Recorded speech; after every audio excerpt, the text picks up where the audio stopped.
Up next, we have Connor, the best man, next to me. He's just better at talking than I am. Connor? Alright, so, now, my name is Connor Ritchie, and I am Gary and Alexia's brother-in-law. I am the best man too. And being the best man is a huge privilege, which I'm very grateful for. In fact, I'd like to thank Alexia for choosing me to be Gary's best man. It's very nice of her, very considerate. When I feel a lot of pressure about the speech. A lot of you weren't at my wedding last year, but my best man did an excellent job, and so everybody's saying, oh, you know, you're going to be as good as Paul. My brother in the corner, on a scale of 1 to Paul, how can you going to be? So it's 6. So, you know, every time I sit down, I'm like, oh, I gotta write this goddamn speech. Pardon me, I gotta write this friggin' speech. And as though inspired by the groom, I would just drift off into other activities and focus on everything except writing the speech, you know? So I'm like, today I'm gonna write the speech, but maybe I can play some video games for 3 hours, or water my grass, or walk the dog. Why don't I wash my car? You know? So it was tough coming up with ideas, and another thing you guys all have to know about me is that I work from home. It's very strenuous. I get up by...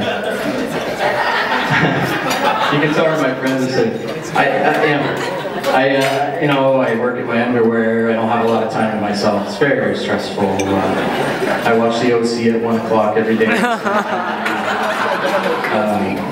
Does anyone from work in the room?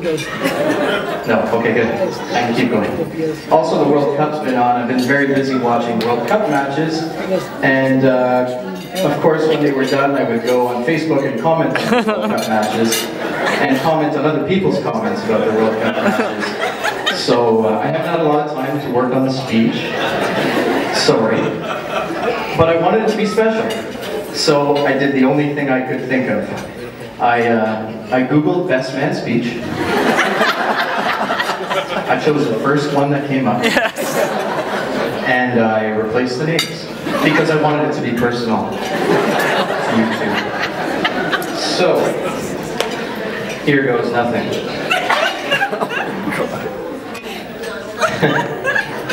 When Gary first came to me and asked me to be his best man, I said no.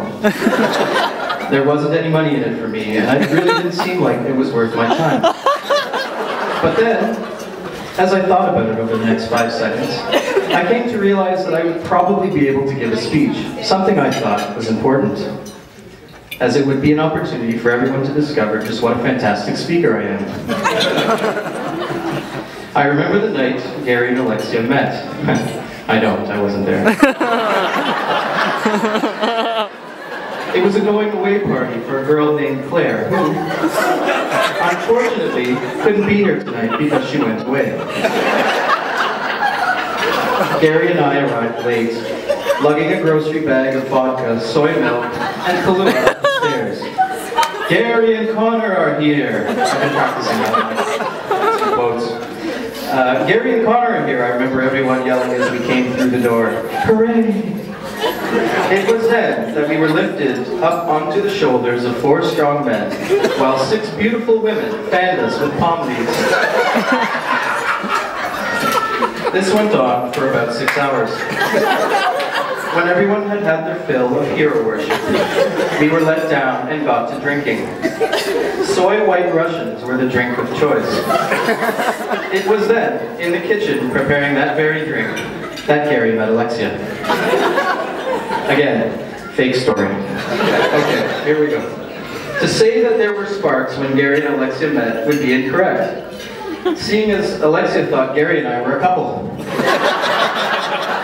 Which seems to be the popular conclusion that women come to these days. When a guy doesn't give enough attention, he must be gay. Women, just because 2 guys hanging out in their friend's kitchen at 2 in the morning think it's a good idea to play dress up, in beaded jewelry and oversized sunglasses and then strike a pose for some random stranger's camera doesn't mean they're gay. It means they're really drunk. That said, Alexia's misperception of Gary's sexual orientation was short-lived, as the party changed locations to a Brazilian dance club in South Williamsburg, and was accordingly taken up a notch. It was then, this is a good one, you're going to want to hear this. It was then, amid the smooth interplay of electronic beats and live hand drummers, that Gary was finally given the chance to show Alexia what a truly fabulous dancer he is.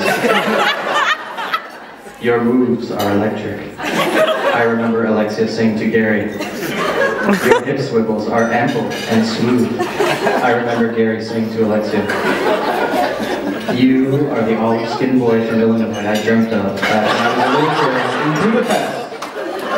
Alexia went on. Your eyes hold all the great mysteries of the world, wrapped in an enigma, deep-fried in mysteriousness, Gary said. And so it went, the two lovebirds whispering sweet nothings into each other's ears, giving each other these passionate looks, looks that would soften the most hardened cynic, make the most murderous murderer stop murdering. This, my friends, is the story of how Gary and Alexia met. Indeed, it has been a whirlwind courtship over these last 2.5 weeks. Really should check this first. It would be an understatement to say Gary and Alexia have been through a lot. From the kite sailing incident in Fiji, where Alexia was blown offshore and briefly kidnapped by Filipino pirates, to Gary and Alexia's 2 years in the Peace Corps together, helping Amazonians burn down the Amazon, to the skiing trip in the Alps with that crazy Frenchman. Ha ha. You remember the one. To the Copero Street brawl in Rio that lost its dance-fighting aesthetic when automatic rifles were introduced. To the ice skating trips in Westchester County when driving the Johnson family four-wheel drive sleigh. To Gary's man with a van money-making scheme. To Alexia's leftover lentil soup parties. To Gary's life debt to the Colombian Mafia. To the quiet nights they spent in Brooklyn, curled up on a couch, drinking a glass of Pinot Noir together, and watching an autumn rainstorm glisten on the streets below. So very much in love. Wow. What a long, strange trip it's been. Now you're going to get something from earlier today. It reminds me of a line from the Huey Lewis song, The Power of Love, featured in the 1985 classic Back to the Future, starring Michael J. Fox, directed by Robert Zemeckis. Don't need money. Don't take fame. Don't need no credit card to ride this train.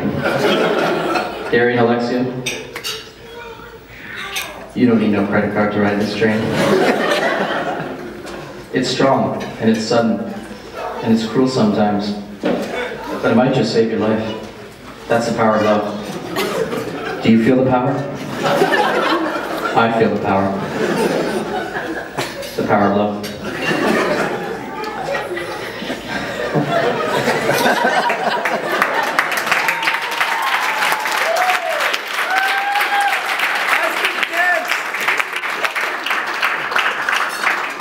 On an almost but not quite sincere note, I would like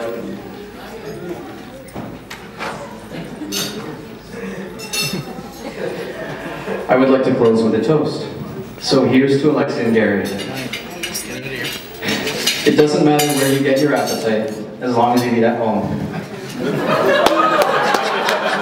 Cheers.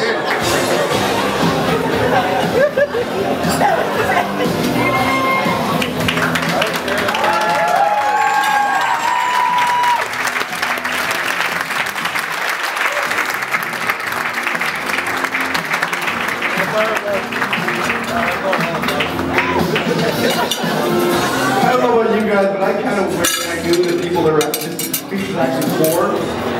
Because that sounds like a lot of fun. And on a scale of 1 to Paul, that's just just underneath the pole. Just underneath the pole. Pole for a rule. Coming up next, we have a wedding cake cutting. So stay tuned after the break. If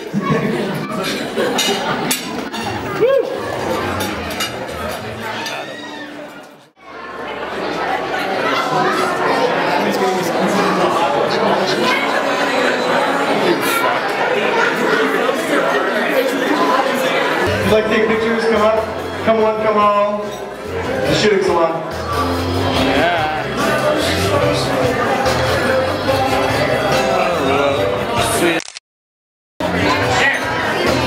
I'll go. The sweetest. I'll just do video. It's easier.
Hello.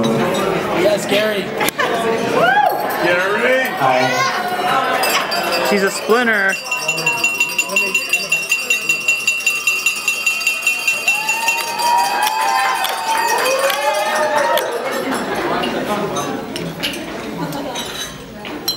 Thank you all for coming.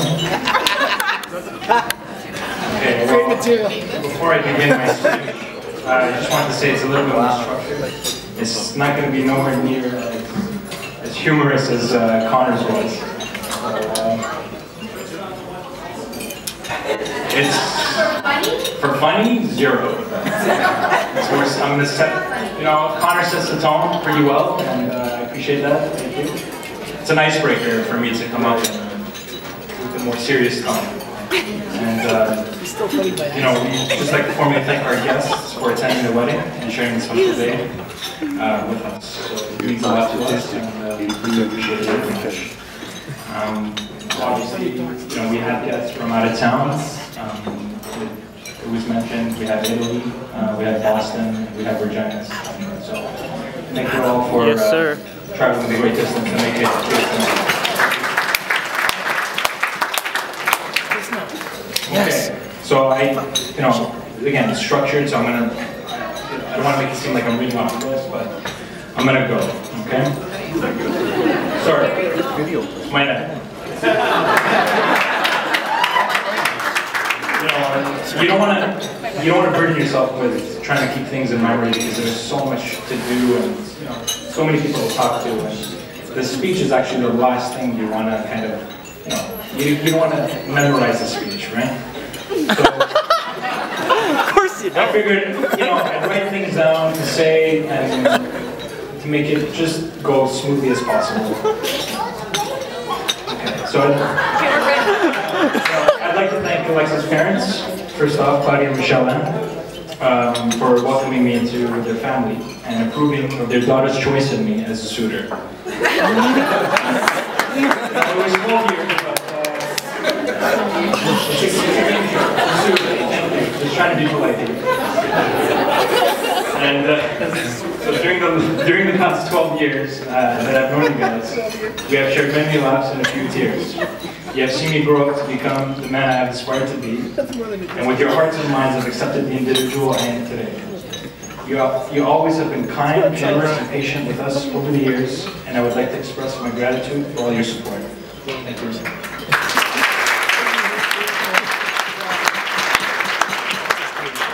going to thank you as well, my parents. I don't think today would be what it is without you. I have realized that I don't like to plan things and do things like this. My mother really has made today what it is, and also with the help of her two very good friends, Ruth and Christina. I don't know who would have done without you. So thank you so much for being my parents and loving me no matter what. Next. To my parents, Mike and Alex, whom I love so much. Right? I had to write that down so I don't forget.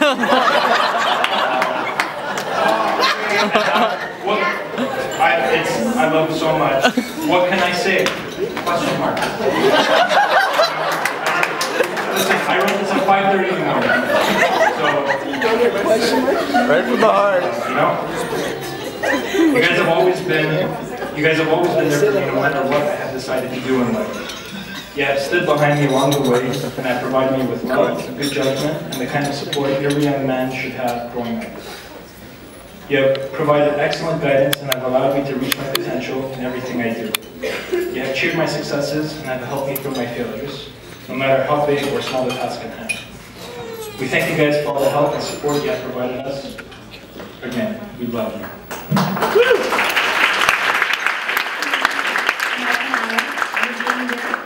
Loving and generous over the years. You've accepted me into your family with open arms, and I'm very happy to share this day with you all.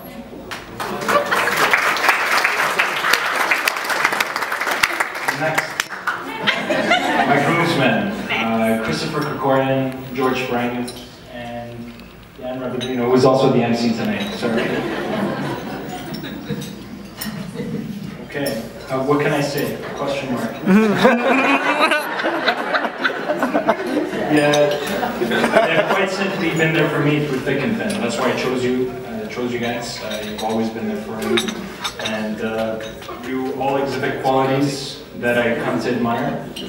And I'm happy to call them my brothers.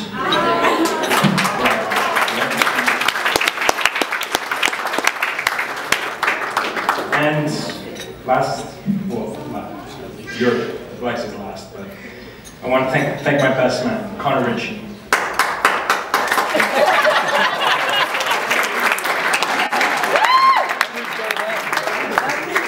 That's it.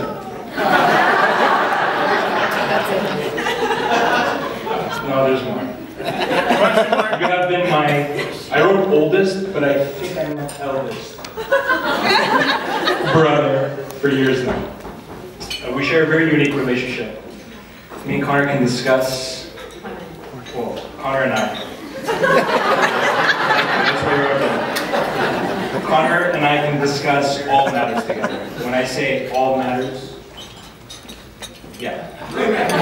Grooming. I think we should just leave it at that.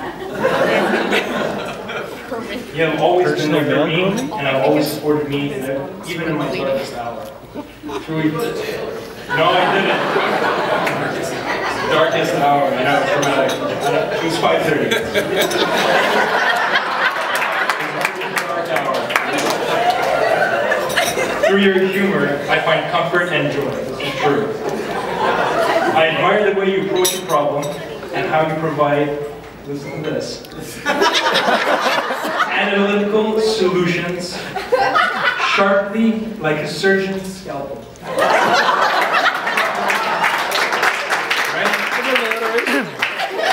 Bring critical thinking to a whole new level, and you have a way of taking the stress out of any situation and presenting it with.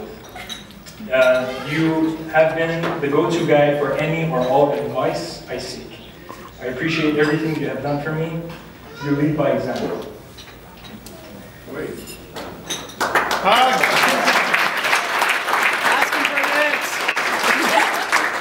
I'd like to thank my bridesmaids, Ben and Shay and Melanie, who are my two bestest friends in the whole world. They put up with anything I do or say, and you're always there to help and smile and be my friend. Saskia, you're my youngest sister. You take a lot of beatings from me, so thank you. And my matron of honor, Tatiana, thank you so much for being there, helping out, taking on the role you have.